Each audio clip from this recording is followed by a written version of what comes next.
Welcome everyone to the Ontario Caregiver Organization's webinar series. These webinars bring together caregivers and subject matter experts to explore topics of interest to caregivers. We do this to support and engage chosen family, friends, neighbors, really anyone who's caring for someone else. My name is Katie Muirhead, and I'm going to be your moderator for today. Before we begin, I'd like to take a moment to acknowledge the lands that we're on today. While we meet in a virtual platform with folks joining us from across the province, I'd like to take a moment to acknowledge the importance of the land we each call home.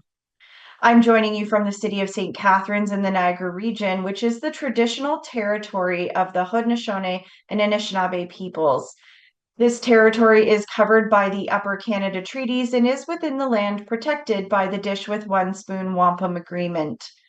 Today, this gathering place is home to many First Nations, Métis, and Inuit peoples, and acknowledging this reminds us that our great standard of living is directly related to the resources and friendships of Indigenous peoples.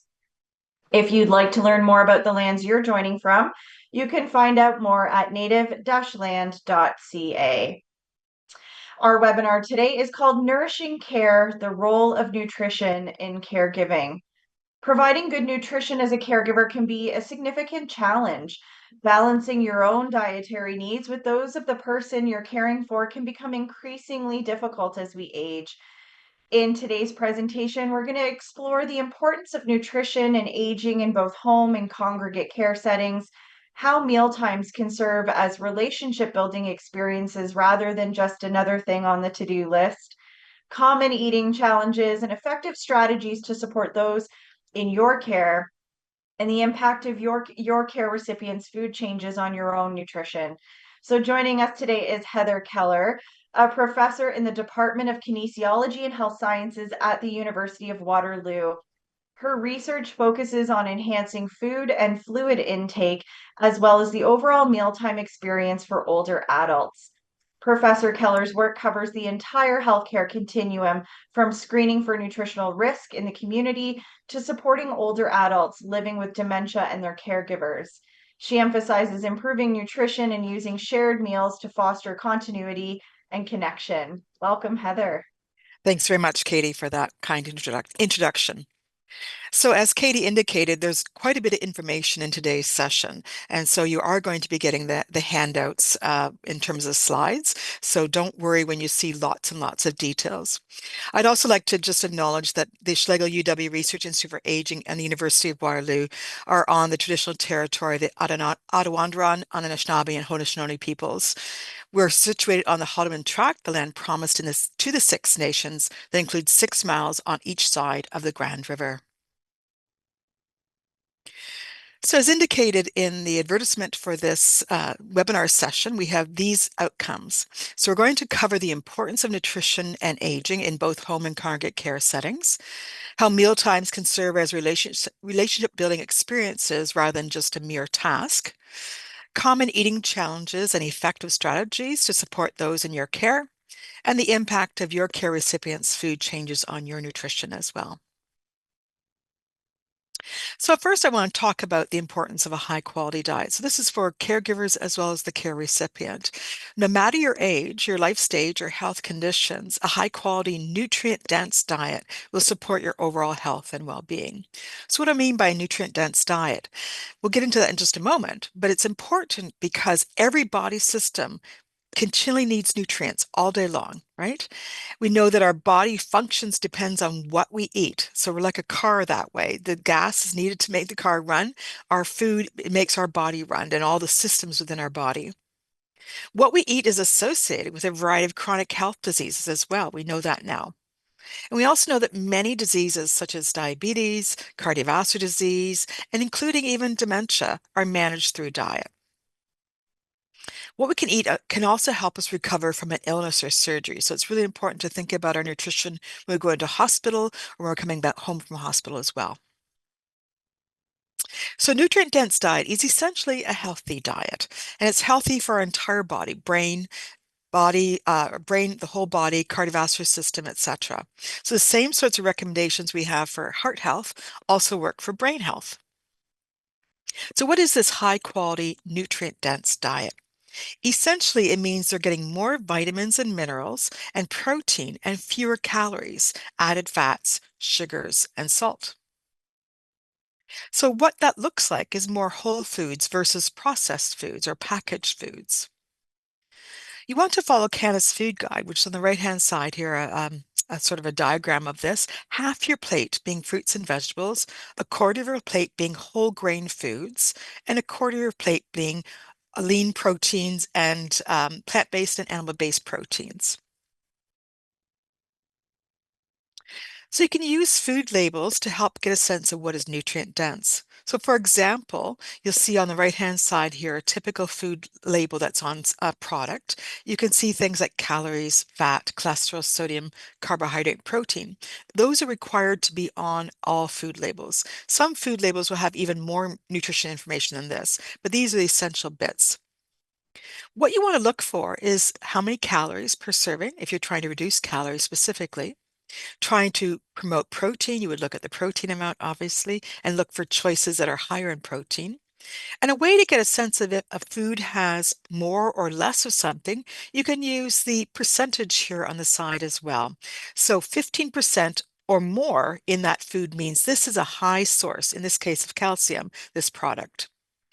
If it's 5% or less, such as iron, you can see in this label, it means there's very little of that nutrient in this food. So these proportions can help you, as well as the gram amount comparison and the calories. So you can compare crackers, for example, or cereals, cheese products, etc., to get a sense of which ones might be better choices for you with less sodium, less sugar, and less fat, and more protein. There are some key recommendations you should be aware of for older adults. Calcium specifically has an increased requirement for people over the age of 51, women specifically, and men over the age of 71. They should consume 1,200 milligrams per day in their diet. Most of us, though, don't get near their 1,200 milligrams per day in our diet, and that's a challenge. And so this is one of the reasons I want to mention this nutrient, is that we want to try to emphasize it in the foods we eat and the meals that we plan. Vitamin D is another nutrient that's essential for our health, and this also requires a higher amount in our diet as we age.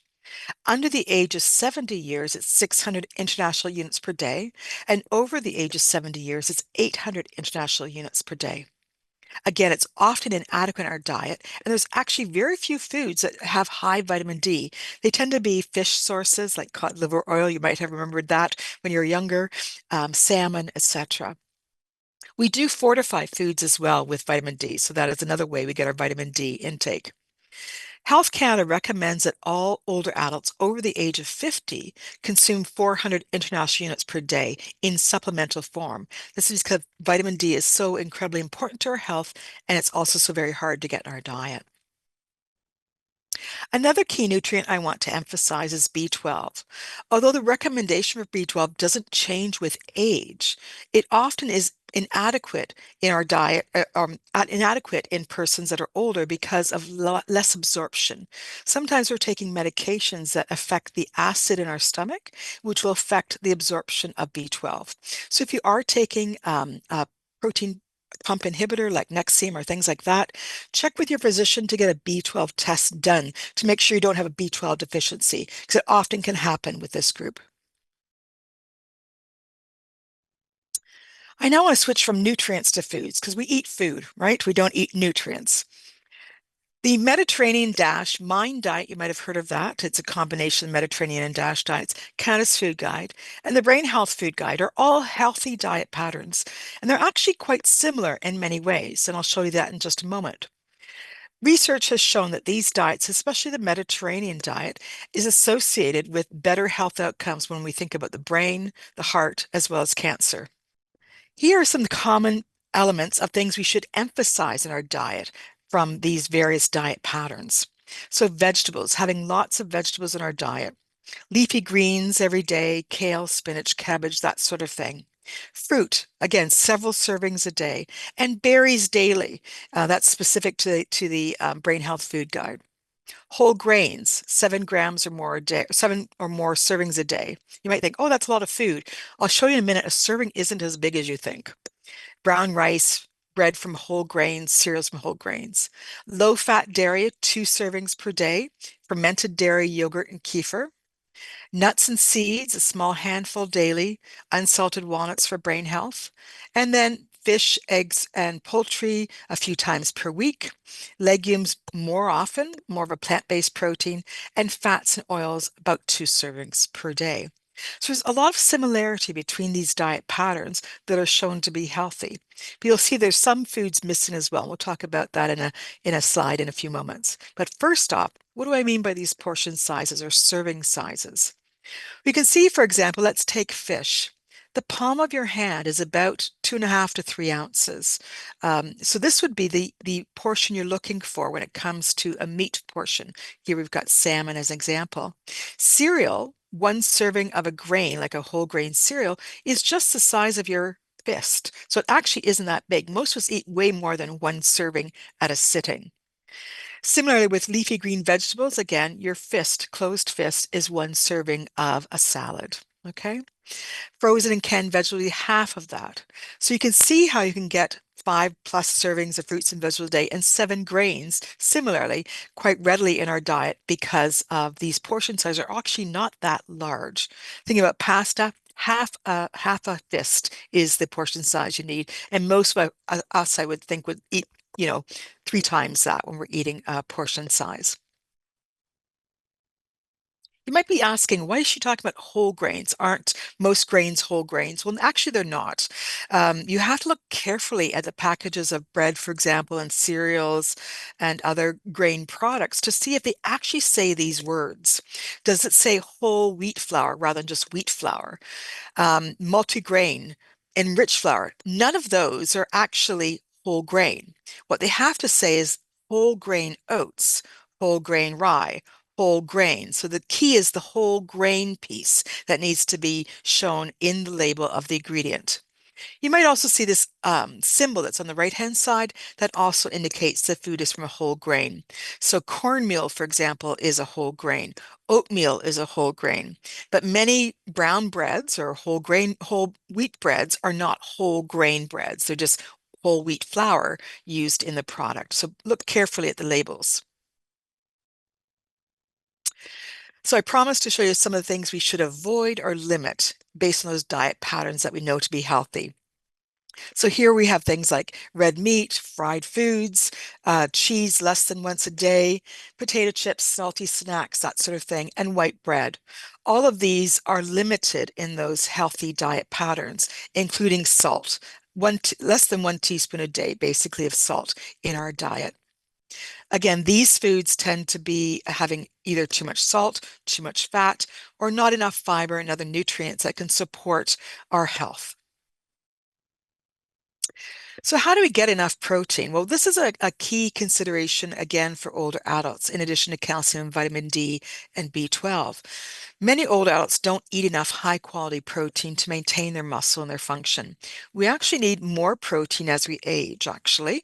Our protein doesn't get laid down into our muscles as readily as we age. So high quality sources are things like lean meat, poultry, fish, low fat dairy products, eggs, and soy products. A variety of sources of protein is a good idea. So you should actually include some plant-based proteins in there as well. We'll talk about some of those choices in just a moment. You should aim for about 20 to 30 grams of protein at each meal and about 1 to 1.5 grams per kilogram body weight per day. So if you happen to weigh about 60 kilograms, that would be 60 to 90 grams of protein per day. And you can split that up as about 20 per meal, and that would give you enough protein that you need in the day. So just a quick activity to show you where there might be some protein in our diet, including in some plant-based sources. So edamame is soybeans that are either boiled or maybe added to a salad, green peas, salmon, chicken, etc. Which do you think has the most protein per calorie? So this is getting at the idea of nutrient density again, more nutrition, less calories. Well, the answer is actually skinless chicken. Skinless chicken doesn't have the fat that's in the skin, right? And it has quite a bit of protein, 28 grams for about 140 or so calories. Green peas are actually a pretty good source of protein for a plant-based protein, but you can see they're also low in calories, but that ratio is very low. Things like eggs, also good in protein, animal-based product, of course, but not as much as the chicken. And things like quinoa. A lot of people say, oh, quinoa is a whole grain. It's really going to be high in protein. It's actually not very high in protein compared to its calories. So examples of some high protein foods here are on this slide. And things like almonds are a good source. 23 or so almonds will give you 6 grams of protein. Peanut butter, 2 tablespoons will give you about 8 grams. And a soy beverage will give you 1 cup, will give you about 8 grams. But you can see many of the high choices of high protein choices here are animal-based. Tofu, which is made from soybeans, 1 cup will give you about 20 grams. So you can see that you can certainly get towards that 20 grams, but you have to mix and match some of the plant-based proteins perhaps, and think about getting enough in terms of the portion size, like edamame, black beans, and lentils. I'm going to switch quickly to talk about hydration. This is another key issue for older adults. We find that older adults tend not to drink enough, and this is because the thirst drive actually decreases with age. They feel less thirsty despite having the need for hydration in the body. In addition, the signs that we typically look for dehydration are non-specific with age. So things like our dry skin, for example, that can happen with age without being dehydrated. You can look at things like cognition, kidneys, and organ function, but again, those could be affected by many things and not just dehydration. So they're non-specific. So it's best to think about managing hydration by drinking enough rather than waiting for dehydration to happen. And so we recommend about 250 ml cups per day, which is about 2 liters, and more if a person's a larger body size or they have quite a bit of sweating or exercise. The challenge, as I said, with the older adults is they don't feel thirsty necessarily. And so you need to make drinking a routine. So always having a cup of tea available throughout the day or a water bottle to drink from, maybe setting a goal for yourself of how many water bottles you're going to drink that day. Using preferred cups and drinking vessels as well, things that people like to drink from. They have preferences for sure. I know I do when it comes to the type of water bottle I have or the cup that I use.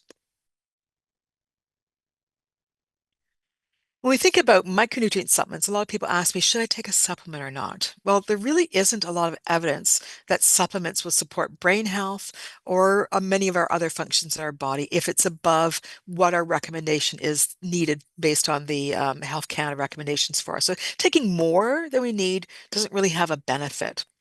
You do certainly want to supplement someone who has a deficiency, but you really should be getting a blood test to check if there truly is a deficiency, such as B12, iron, vitamin D, or calcium.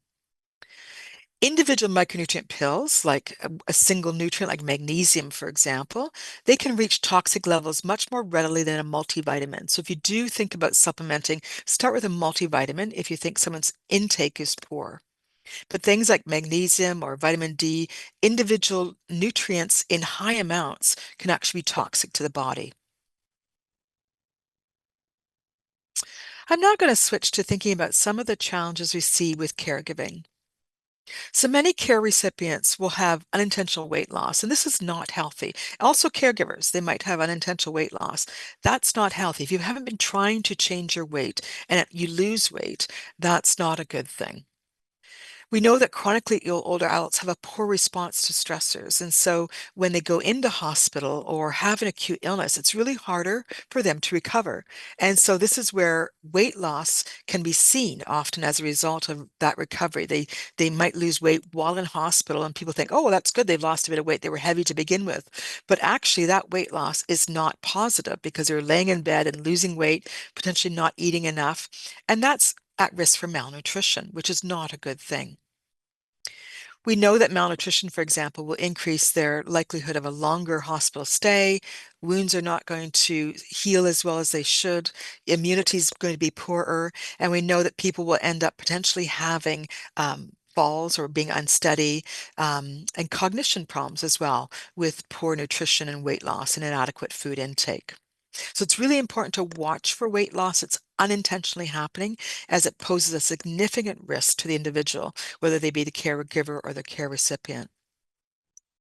We do know as well that caregivers tend to put the care needs of the person they're caring for first, and they might have stress eating or make poor food choices or have low diet quality. So this could lead to poor nutrition. It could lead to weight gain, but also weight loss. And so it's really important to try to nourish yourself as well when you're a caregiver, so you can provide care that is needed by your care recipient.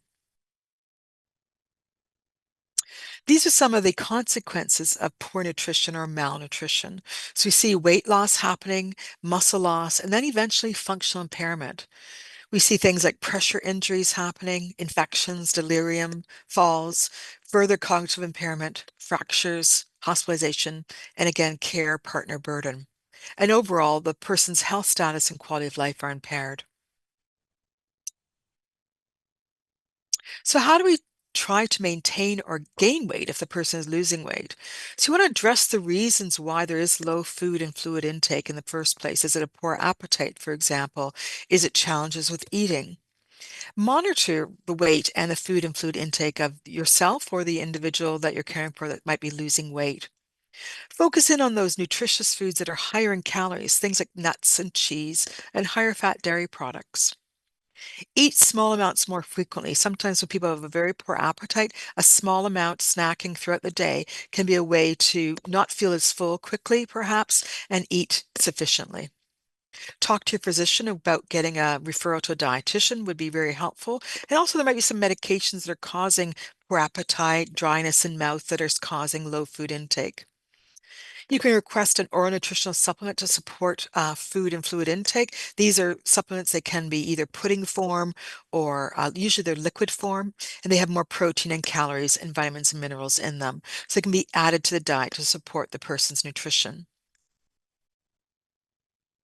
When it comes to dementia specifically, there are several reasons why people might lose weight and become malnourished over the course of the trajectory of their condition. In the early stage, we see changes like difficulty grocery shopping or cooking or forgetting to eat. Changes the ability to adapt to changing situations. So that can lead to changes in food behavior.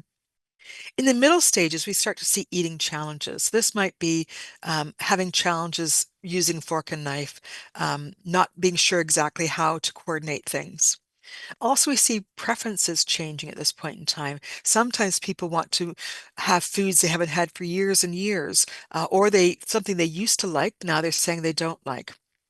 They might leave the table, get up and go, and not sit at the table to eat the meal. They might have communication challenges as well. In the later stages of dementia, we start to see swallowing problems, chewing problems, even food recognition challenges. So not recognizing that what is before them is a food or not a food. And again, that loss of verbal communication can make it really challenging to try to figure out what's going on. How common are these challenges? There actually is not a lot of research about this, unfortunately. It's something I'm trying to do some more research on myself right now. But we know that, as you can see across the early to middle to late stages, these are proportions in the table as compared to people without dementia. So you can see across the board that people with dementia will have more likely these eating challenges, but as they progress in the trajectory of their dementia, they also have more challenges. So by the late stages, swallowing is very common, eating habits are changed, food preferences, appetite decrease or increase as well. So how do we support and manage some of these mealtime changes? So I won't go through all of these details here, but take, for example, someone is eating too quickly. You want to make sure that they don't choke. That's probably the key thing you're trying to avoid. They're eating quickly, so you don't want them to have a safety concern. So try to avoid really hot foods that can burn their mouth, and try to think about making foods into small pieces to prevent choking, or things like stews, for example, with all the components cut up very finely. If someone's feeling very overwhelmed in the environment, they don't know what to do, there's the tableware in front of them, there might be a decoration on the table as well, the radio's on, or the TV's on as well as the radio. There might be phones people are talking on, etc. as well. Simplify the environment, make it as calm as possible, and focus in on conversation before and after the meal. If you find the person doesn't want or can't seem to talk at the same time as eating, maybe they just want to listen too. That's a key thing we'll talk about a little bit later on, that you can participate just by listening. And so the caregiver can do the talking and the care recipient can do the eating and listening, and that's fine too. But try out different scenarios of how calm the environment can be. Think about turning off the radio if that's a challenge, or maybe some soft music is actually better for them. So try different things out.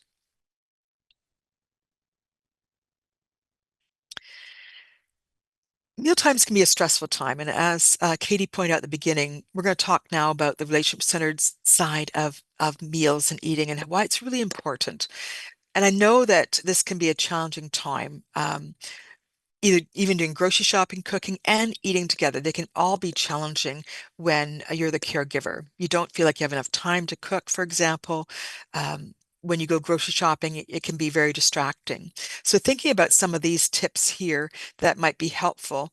For example, if you're grocery shopping with your care recipient, and you want them to participate in that activity with you, you can say, you go and choose if you want apples or bananas, and they go choose those and get some input into the menu.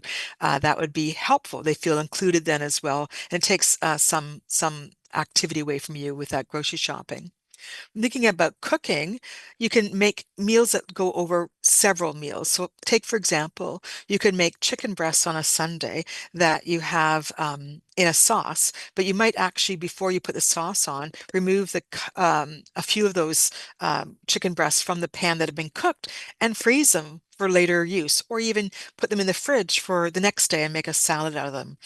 So there's lots of ways you can think about cooking once for several meals, and so that you don't have to be cooking every day and have quick and ready to things to go in the fridge. For example, in my house, we cut up vegetables maybe twice a week and put them in a container, carrots and snap peas, for example, peppers, and they will last 2 or 3 days quite nicely in an airtight container in the fridge. Easy snack, can be thrown into soups, cut up further for soups and things like that. And so they're readily available for people to eat in our household. You might also consider things like meal delivery boxes or meal programs to give a break for cooking as well. When it comes to eating together, think about giving your full attention to the person that you're providing care for. So they feel like this is really an important time for them. Focus in on being together. We'll talk a little bit more about this idea of the relationship building during the meal. Forget about the etiquette. If someone's eating with their hands, it doesn't really matter, right? Focus in on their strengths, the things that they are doing well, and thinking about in this moment how we're enjoying each other. And that hopefully will decrease again the stress at mealtimes, and think about what are the positives here of this mealtime that we're having together. There's some tips here for eating out. I won't go through these in detail again, but I know this can be a challenge for individuals when they're going out to eat. They find that eating behavior might be a challenge. So thinking about, well, let's go to a place where we can pick up the food with our hands. It's appropriate to do that. That might be a way to overcome those challenges.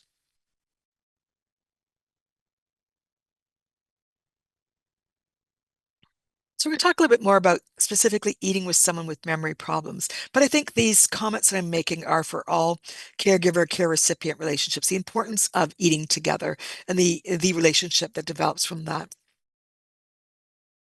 So in addition to a time to eat food, obviously, mealtimes actually promote connections, support our identity, and help us cope and adapt. And we now know that this supports our sense of well-being and sense of belonging. So we can use meal times as an opportunity to build connection, support individual identity. It's going to do a lot for the individual that is getting care, but also caregivers as well, their well-being as well. I have a couple quotes here. Let you just read those for a moment, and you get a sense of the importance then of a mealtime. And these were, again, family care partners for persons living with dementia.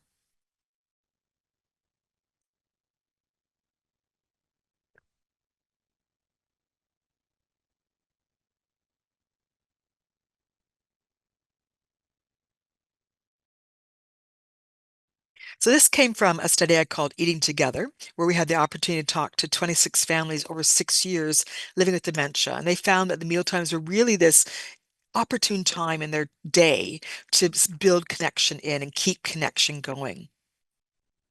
So how can we support connecting? And some of these ideas came out of that study. So we know that meals can provide that dedicated time and proximity. And if we focus in on just that task or just that activity, I should say, of eating together, it really makes it a special time. When a person has dementia and they're eating, they then have less pressure to talk, but can participate, as I said, by listening. I said that before. So the caregiver can do the talking, and the care recipient, because they're eating, don't feel the same pressure that they might otherwise to respond. Look for a calm environment that supports, again, this connecting happening. Make it an important ritual for the family. You can use conversation aids. What do I mean by that?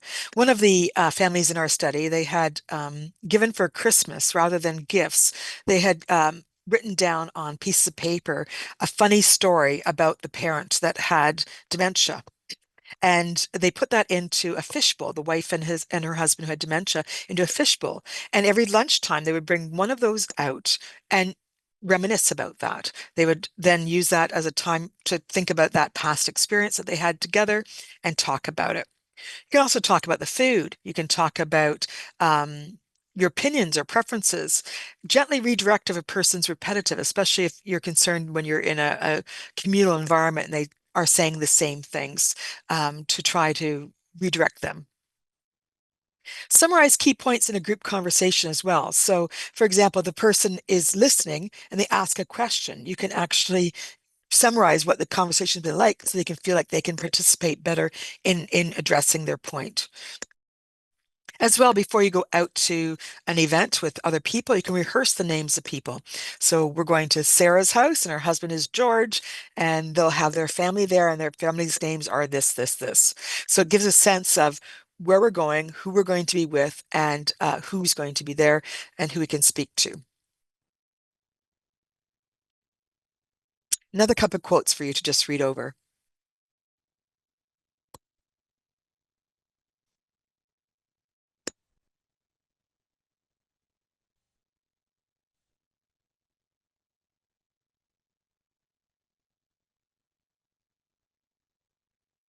So this is speaking to identity and dignity, right? And so this is another opportunity how we can support identity and continuity for people living with dementia.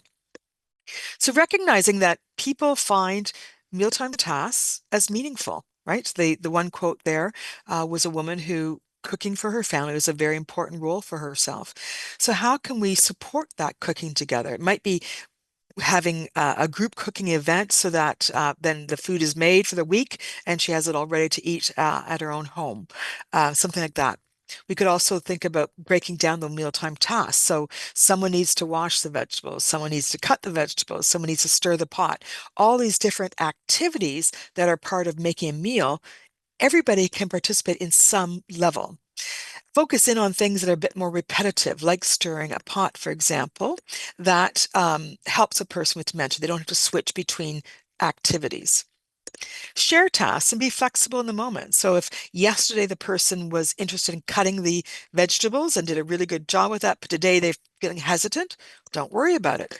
Do another activity with that person. So maybe they want to wash the vegetables instead or stir the pot. Recognize that day to day there's differences. Even within the day, there's differences. So lunchtime might be much better. By supper, the person's tired and having a harder time concentrating. Maybe they just want to watch, or maybe they just want to wash the vegetables for you and then sit at the counter and talk with you while you're cooking. Match tasks to abilities and adapt tasks as well. So thinking about how can I adapt this task to make it a little bit easier. So take, for example, cutting a pepper. The first cut is the hardest, right? Getting the seeds out and all that bit can be challenging. So maybe it's where you cut the end off and slice it in half and then give it over to the person with cognitive changes to see if they want to then cut the rest of it up in smaller pieces. The key is to focus in what is really important here is being together. I can remember one lady in the study that I have done around this work. She said, my husband comes in the kitchen and he just is watching me, and I feel like I'm being inspected. Rather than seeing it that way, we tried to talk to her about, well, maybe he just wants to be with you. And this is his time. He knows he can be with you. You're there. He can maybe chat with you occasionally about things, or you can chat with him, but it's a part of being together that's important for him. Keep traditions that are unique to the family and individuals. So, again, coming from the study, the family really, one of the families that we had in the study really was important to have a turkey dinner. Over the years, we found that the mother who had dementia couldn't do the full turkey dinner. And fortunately, her family lived very close by, and they started to move the roles. So she started to make the vegetables, which didn't take as much timing issues, perhaps precision around the meat. And so she took on the role of doing the vegetables for the meal rather than the main course of the turkey. And so think about what's important is us being together and having a turkey dinner, but those traditions of who does what can change and flex. And finally, the key thing here is you're trying to protect dignity. You don't want to don't take things personally. If the person gets upset or doesn't want to participate in cooking at this time, um, respect their choices, protect their dignity. Same as when eating out, if they're having challenges with remembering someone's name and you can see that they're having that challenge, you can say the person's name in making a comment to protect their dignity. So think of those ways you can support the person with dementia further. When the person has advanced dementia, it can be really challenging living at home and eating, and also in care situations. So again, focus on the relationship rather than the task of eating and how much is eaten. This is really the key thing is being together. Remember that feeling of pleasure and companionship and belonging is more important than how much is consumed. And so this is perhaps when a person's moving towards the end of their life. And don't take refusal personally. Recognize that this is just how they're feeling right now. It's not about you. It's just how they're feeling. They don't want to eat. Remember that you're doing your best as the caregiver. Also, remember that when we were talking about dementia and the common eating challenges, swallowing problems are extremely common at the end stage of dementia. And they can be managed with texture modifications. So getting the food in finer form or focusing on fluids that rather than, and slightly thick fluids rather than just solid foods. People may also lose interest in eating and drinking. It's very common near the end of life as well. Again, don't take it personally. This is the progression. And then finally, let the care recipient lead. What do they want to eat and drink, and how much and when, rather than making them feel pressured to eat for you as the caregiver.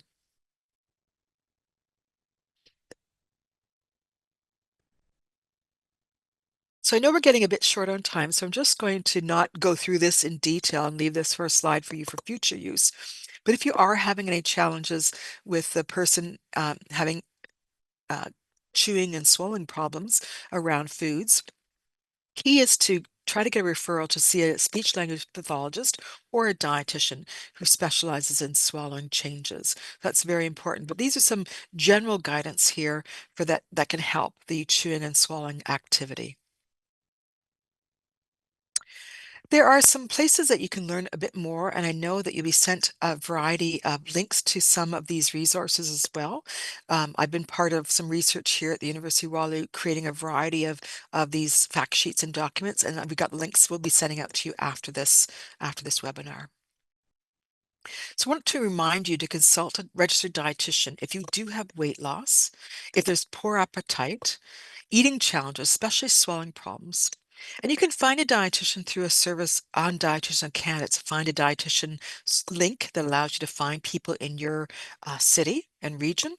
If that doesn't work, you can also go to your family physician, ask for a referral. So you get a home care dietitian coming into your home, or if you're part of a family health team in Ontario, there's often a dietitian affiliated with those family health teams. So to wrap up, I hope today you've got a sense that eating is important for our maintenance of health overall. There's some key nutrients and eating patterns that are beneficial as we age, focusing on calcium, vitamin D, protein, and healthy eating patterns. With respect to caregiving, many of the people that we care for are going to be at risk for malnutrition for a variety of reasons. And so trying to monitor weight and food intake to avoid malnutrition is very important. There's eating changes that specifically happen with dementia, regardless of the person having dementia or another condition. Mealtimes are hugely important for connecting and providing a sense of continuity and identity to yourself and to the person you're caring for. I hope that the tips and strategies I provided today will be useful to you in the future. So with that, we'll close off and have some questions. Wonderful. Thank you so much, Heather. Thanks for taking the time to join us today and sharing a lot of wonderful tips and resources. Those slides, folks, are going to come to you along with the recording, so you can spend a bit more time looking through some of the details, reading through some of those Mhm. quotes again. So I do want to thank you, Heather, for joining us today and sharing that great information. Most welcome. So let's get to our Q&A. We've got some great questions that have come through. I'm going to start off with one that came through the chat, but I'm going to expand on it a little bit. And you talked about some really great, at the beginning, you talked about the breakdown of nutrition and how Mhm. things work and gave some really great fresh food examples. The question that came through the chat was around, is quick oatmeal still whole grain? Mm, I'm not so crazy about steel cut oats. okay. And my part B to that is, what are your thoughts and feelings on things like canned vegetables, Yep. canned beans, frozen Right. versus fresh? We know there's a bit of a cost difference and Yep. also like the time Yep. preparation piece there. Excellent question. So let's start with the frozen versus fresh. Frozen might be even better in terms of nutrition compared to fresh because where it's frozen, the manufacturing company, right? It's going to be done right at the peak of freshness and frozen. As long as it stays frozen, it could be more nutritious than what you buy in the fresh section. It might have sat there for a while and then sits in your fridge again for a while before you eat it, right? So peak of freshness, frozen's actually the best. So go for frozen, absolutely. Canned, look for canned vegetables that don't have sodium added. This is a real challenge. And so sometimes I find as well some of the canned vegetables are not the same texture, like they might be mushy feeling or whatever. So if you don't like that, go for the frozen. That would be the preference. If you can't find again ones that have reduced sodium, again, try to go for the frozen. We get most of our vegetables now frozen. The issue is having a big enough freezer, right, for all these wonderful things. Um, when it comes to fruit that's canned, you can try to find those that are packed in water rather than packed in sugar and syrup, which is going to add calories that you don't need, right? If you do have that in your cupboard and still want to use it, rinse it. So just take it and rinse it underneath the water, the tap. It'll take at least the outside layer of salt or glucose or sugar off of it. Some will be still absorbed in the food, but it'll be a little bit less. So that's the canned stuff.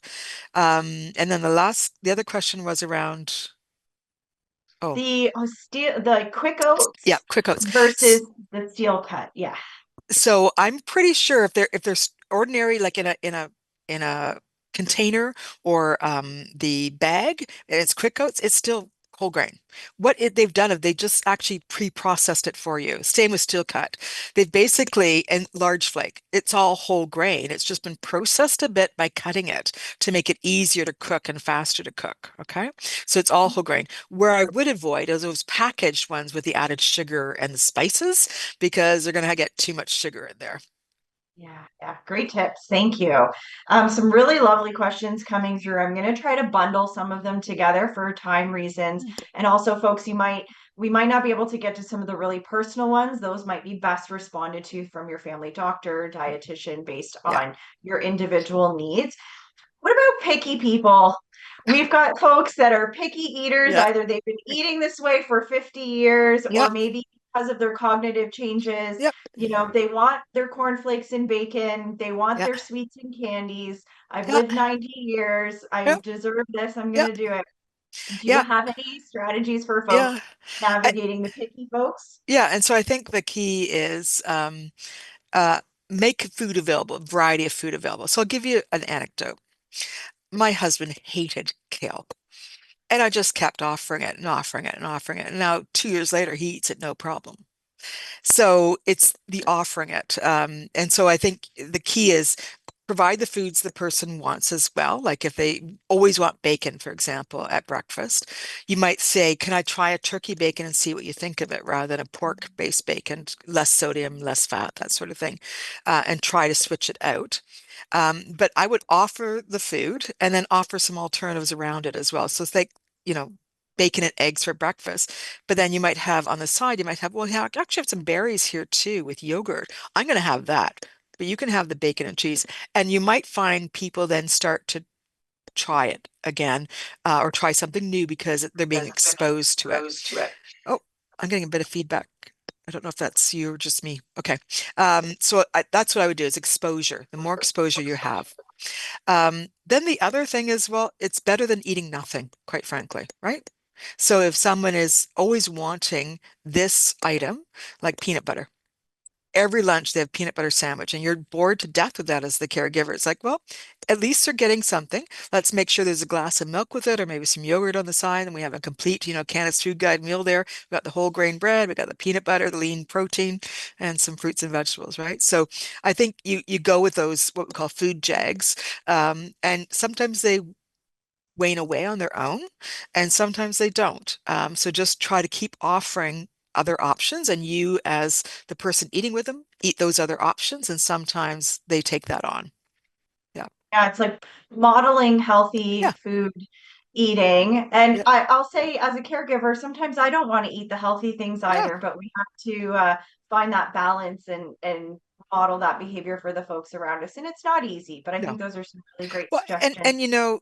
I don't eat perfectly either. No one does. So if you feel like you have to have a day where you're going to have pizza, well, then have some carrot sticks on the side, right?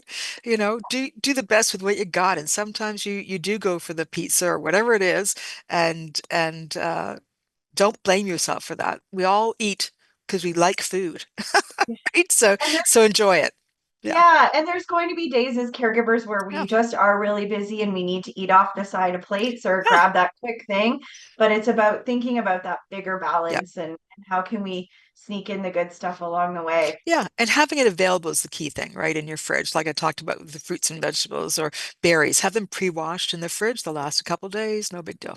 Right? Yeah, and that meal prepping is can be so helpful too if you do have that moment or if you're looking for help from other people in your circle of care that might maybe be making a big batch of something, of soup, you can freeze that and have that Exactly. available down the Exactly. line. So I think that's a really great strategy for lots of folks. You talked a little bit earlier in your presentation about as we age, we need a bit more protein. Hmm. I'm wondering, and this is my question.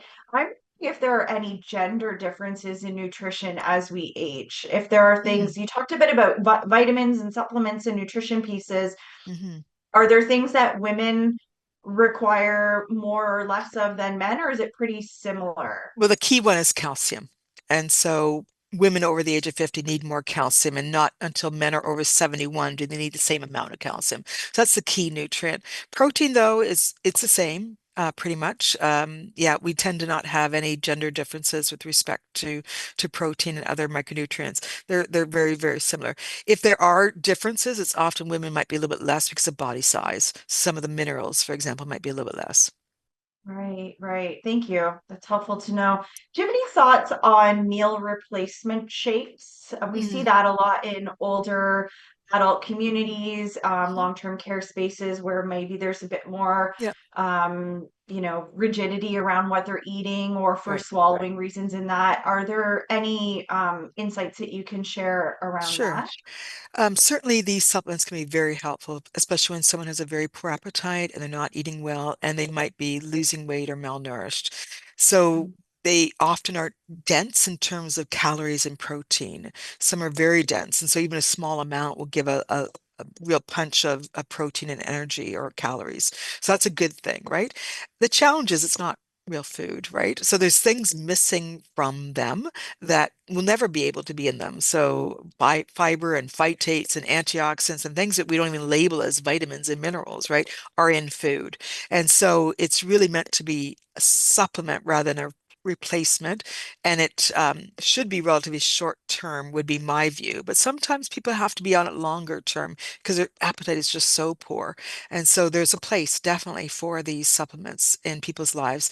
If you're healthy, though, relatively healthy, and you're just doing it because it's easy, I would suggest not doing that because what you want to have is that very full diet of variety because you're going to get other things in those foods beyond vitamins and minerals that would be just in the supplement. And you Mhm. get pleasure, quite frankly, out of it too. Yeah. diversity. Yeah, It's a little party for your taste buds. exactly. Thank you. We've had a couple questions and thoughts around congregate or long-term care, Yep. different settings where folks are living. And earlier on, you talked a bit about the importance of fluid intake Mhm. and managing dehydration. Do you have any strategies around how a caregiver can monitor those sorts of things when their person isn't living with them Yeah. when they're in these settings? Yeah. And so that's a bit of a challenge. And so talking to the nursing staff about that. If the person uses incontinence products, it can be very challenging, though, to know if they're getting dehydrated or if they Mhm. use the washroom on their own without caregiver support. Again, they don't know the color of the person's urine. And as I said, the person's taste, or sorry, the thirst sensation decreases with age. And so what homes know the high risk of dehydration in the people that they have with them. And they often know that sometimes a short-term change in cognition might be because of low hydration. And so you'll see if you go to a meal in many long-term care homes, 2 or 3 drinks at the meal because they're trying to push in the fluids at that point. So I would, as a caregiver, make sure when you go to visit, if you're visiting at a meal time, also encourage those fluids and maybe try to get fluids that are also nutritious, like milk, for example, rather than just plain water or tea. So getting those fluids into people also provides more nutrition. When it comes to the staff, sometimes they just don't know until they see a dehydration sort of event. That's the unfortunate reality. Mhm. They may not be able to track fluid intake as readily as they can food for people. If they're going to a recreation event, for example, maybe staff are not as able to track that fluid intake at the recreation event. So I think as a caregiver, if you're going on a frequent basis, drink with the person that is there. We know that social facilitation actually supports fluid intake. So if I drink from my cup or from my water bottle on this wonderful platform, other people might actually drink at the same time. Exactly. And it's the power of mimicry. So the same idea with picky eating, right? So people will be more likely to drink if they're drinking with someone else. And so when you're with your person who maybe they have lunch in the room and they have their tray, you bring something to eat as well because they're then more likely to eat their full meal and drink their full drinks. They don't feel awkward about eating in front of someone then, right? So those are some techniques to try to support hydration, but it is really challenging for staff to know how much people are drinking unless it's at the mealtime. It's often not tracked between meals, unfortunately. Yeah. Yeah. I really appreciate that insight and your feedback around that mimicry piece and Mhm. dining with people. I Yeah. think sometimes as caregivers, we're just so busy and it's like, okay, now I'm going to go visit dad and I'm going to sit with him and just watch him eat. And there is some of that, like the social connection, Yeah. and like you say, it eliminates some of that pressure. But what I also love about it is it also encourages me as the caregiver to eat, which Yep. I usually forget to do, and to think about what I'm eating at the same time. So I'm Mhm. there already. Yep. I may as well enjoy a healthier option with Mhm. my person Yep. rather than being like, okay, and then I'm going to talk to the nurse and then I'm going to check the meds and Yeah. then I'm going to do the thing. So I Yep. really appreciate that. It's a wonderful prompt to get us to slow down a little bit Yeah. when And we're it's an providing. activity you can all do, regardless of the person's ability to communicate verbally, right? Yeah, And yeah. so, and then even if you're assisting the person, it's a way to make connection, right? That eye-to-eye contact, chatting with the person as you're assisting them, maybe talking to them, maybe even if they don't respond, it's a way to connect. Uh, this potato soup smells really great. I'm sure it tastes great too. You're not looking for a response, but you're making that connection, right? Mhm. Yeah, no, that's a great tip. You had talked also earlier about engaging people in the meal preparation in the Hmm. home, which I really appreciate. You know, we've got folks from different cultural backgrounds, Hmm. different experiences where food in a lot of ways is at the center of a lot of certainly family functions. And you gave some really nice tips around integrating your care recipient into that process. Yeah. I want to ask you a question that takes it a little step further that you may Okay. not be able to respond to. But do you have any suggestions on tools Mm. that the care recipient might be able to use in Hmm. order to be most effective? This might be more along the occupational therapy side of things, Yeah. but if you have anything off the top of your head for folks Yeah. that might have mobility issues or some Yeah. contractions or things. Yeah, and so being seated at the counter or at the table to help can help with people who have limited mobility or challenge of standing. So that would be the first thing. Find a cutting board that doesn't move. And if it does move, what you can do is put a wet um, hand cloth underneath it and it won't move, like a washcloth underneath it, it won't move. Same thing with a plate when you're eating. If your plate moves around, put a wet washcloth underneath it, damp, not dripping wet, damp washcloth underneath, and it won't move. It won't slide. You can get special utensils to help with eating and cutting, but some simple things too. For example, if it's a spoon that they're stirring with and they don't have the dexterity to get their hand fully closed, you can try to find handles that are larger. And if you can't find handles that are larger, what you can do is go get those not really a pool noodle, but something like that, with a center that's open, and you can put it around the utensil. So now it's bigger grip and easier to stir. Okay, so that would be one way. Knives, we actually run a cooking together program with persons with dementia and youth. And actually, a dull knife is the worst thing, quite frankly. So if you're concerned about cutting, it's a size of knife that is important that they can handle. And then secondly, reminding them of key skills. So how to keep your hand behind when you're cutting the fruits and vegetables. Your thumb is behind your fingers, so you're not going to cut your thumb. That's for everybody, regardless of cognitive status. But if someone's not wanting to try cutting, then don't push it. Things that are easier to cut are things like lettuce, but you can tear it. You don't have to cut it, right? So think about when things you can break apart. Peas, beans can be broken apart. They don't have to be cut. So a dull knife is not the right knife. Those plastic knives are actually, they may be safer, but they're not easy to cut with either. They're very frustrating to cut with, quite frankly. And so think about what other tasks and activities are safe. Not too hot water in the sink, for example. Monitor the water hotness when you're washing dishes, things like that. But seated, non-slip surfaces, larger grip to help with stirring, and then right size of knife, and re like, show again, this is how you can cut this. And once they get started, you'll find they might be just fine.